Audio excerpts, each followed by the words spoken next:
Career planning and development intervention provide the appropriate resources, tools, and processes necessary to help organization members plan and attain their career objectives.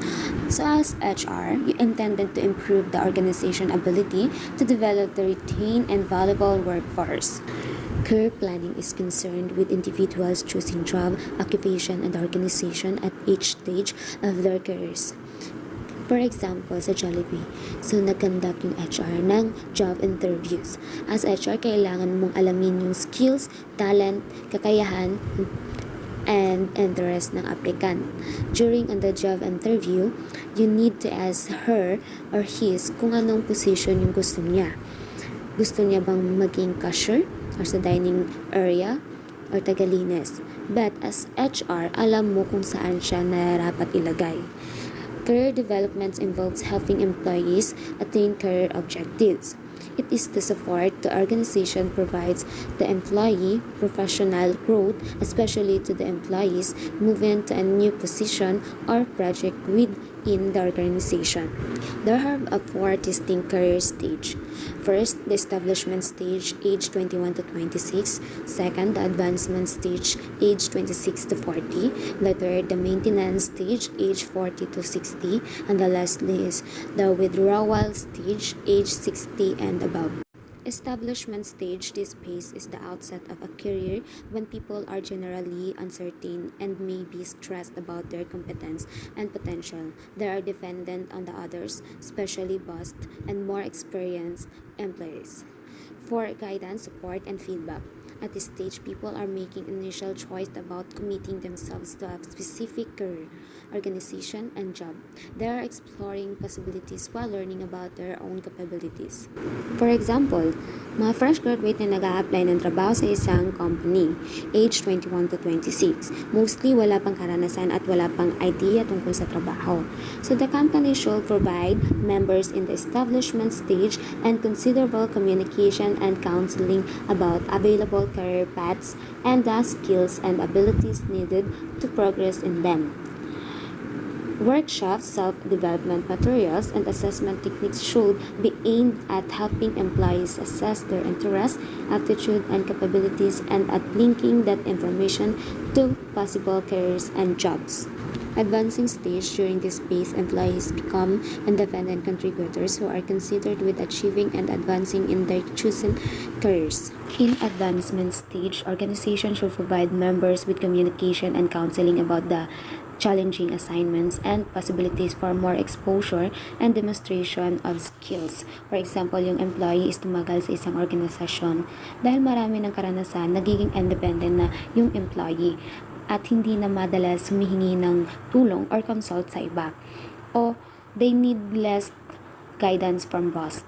The employees may reach their goals at the early stage and may achieve greater highest, and some may be able just to maintain their performance. The maintenance stage, age 40 to 60, this phase involves leveling off and holding on to career success. Many people at this stage have achieved their greatest advancements and are now concerned with helping less experienced subordinate. At the maintenance stage, yung organization kailangan mag-provide ng information tungkol sa long-term vision and makipag-communicate sa bawat individuals about how they might fit into it. For example, workshop, development materials, counseling, and assessment techniques should be aimed at helping employees to assess and develop skills to train and coach others. The withdrawal stage, age 60 and above. This final stage is concerned with leaving a career. It involves letting go of the organizational attachment and getting ready for greater leisure time and retirement. The employee's major contributions are imparting knowledge and experience to others. For those people who are generally satisfied with their careers, this period can result in feelings of fulfillment and willingness to leave the career behind. Organizations should provide members in the withdrawal stage with communication and counseling about options for post-retirement, work and financial security, and it should convey the message that the employee's experience in the organization is still valued. Retirement planning, workshop, and the materials can help employees gain the skills and information necessary to make a successful transitions from work to non-work life. The different career stages represent a broad developmental perspective on people jobs. They provide insight about the personal and career issue that people are likely to face at different career phases. This issue can be potential source of stress because employees are likely to go through the phase at different rates and to experience personal and career issues differently at each stage. Application stage. The two primary application steps are to establish a mechanism for career planning and assemble an appropriate set of career development processes. Establish a career planning mechanism. Career planning involves setting individual career objectives. It is a highly personalized process and generally includes assessing one's interests, capabilities, values, and goals, examining alternative careers, making decisions that may affect the current job, and planning how to progress in the desired direction. This process results in people choosing job, occupation, and the organization. It determines, for example, whether individual choosing accept or decline promotion and transfer, and whether they will stay or leave the company for another job or for retirement. For example, sa HR is nag-conduct ng job interview. So sa HR, yung sumasala ng mga applicants, kailangan ni HR alamin yung interest, capabilities, values at goals ng applicant, kung saan man magaling yung applicant, para alam ng HR kung itong applicant is suitable ba para sa position na available sa organisasyon. Assemble an appropriate set of career development processes. Career development interventions help individuals achieve their career objectives. Career development follows closely from career planning and includes organizational practices that help employees implement those plans. Career development can be integrated with people career needs by linking it to different career stage. For example, as HR, ikaw yung taga-assemble.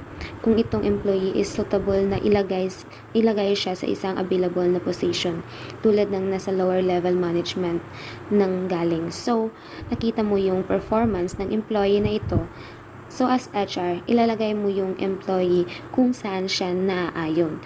Or, itong employee is matching to a job, helping them develop career and performance effectively and preparing them for satisfactory retirement.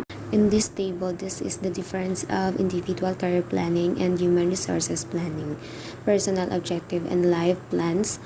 Ito yung nagsiset ka ng goal sa buhay na gusto mong ma-achieve. Business objectives and plans. So as HR, you have a plan in the organization na ikakabubuti. Nagsiset ka din ng mga goals na gusto mo ring ma-achieve ng organization. Occupational and organizational choice. Bilang aplikante, pinipili natin kung ano yung gusto nating position sa isang organisasyon. Ways to attract, recruit, and orient new talent to the firm. Bilang HR, may mga paraan ka talaga kung paano ka makakahikayat ng mga applicant. Job assignment choice, method for matching individuals' interests and capabilities with job opportunities, career counseling by managers or human resources personnel. Performance and development planning and reviews, way to help people perform effectively and develop self-development materials such as books and articles, webinars, and podcasts and other media directed toward identifying life and career issues. Retirement, ways to helping employees prefer for satisfying retirement. Assessment program that provide various tests of vocational interest, aptitude, and abilities relevant to setting career goals. There have 8 career development interventions that can be mixed and matched to meet the needs of the diverse workforce, including realistic job reviews, assessment center, job rotation and challenging assignments, consultative rules and mentoring, performance management, developmental training, work-life balance, and pace retirement. Realistic job reviews. This intervention provides applicants with credible expectation about the job during recruitment process. It provides recruits with information about whether the job is likely to be consistent with their needs and career plans. Knowledge resulting from realistic job reviews can be especially useful during the establishment stage when people are most in need of full and balanced information about the organization and job. For example, as applicant, you wanted to be a teacher dahil ito talaga yung gusto mo since when you are young. During the hiring process, the job was portrayed as challenging with potential for quick advancement, amazing pay, benefits, and welcoming mentors. After working for the firm for only 2 months, you realize that the job was not all what you expected. The purpose of realistic job reviews is to provide members with an accurate expectation of work recruitments. Assessment centers. This intervention was traditionally designed to help organizations select and develop employees with high potential for managerial jobs. More recently, assessment centers have been extended to career development and to selection of people to fit new work design such as self-managing terms or organizational growth. Assessment center ay isang proseso kung saan ang mga candidates ay sinusuri upang matukoy ang kanilang stability for specific types of employment.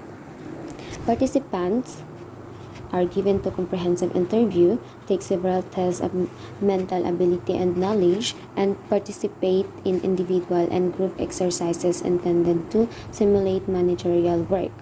An assessment team consisting of experienced managers and human resources specialized observes the behaviors and performance of each candidate.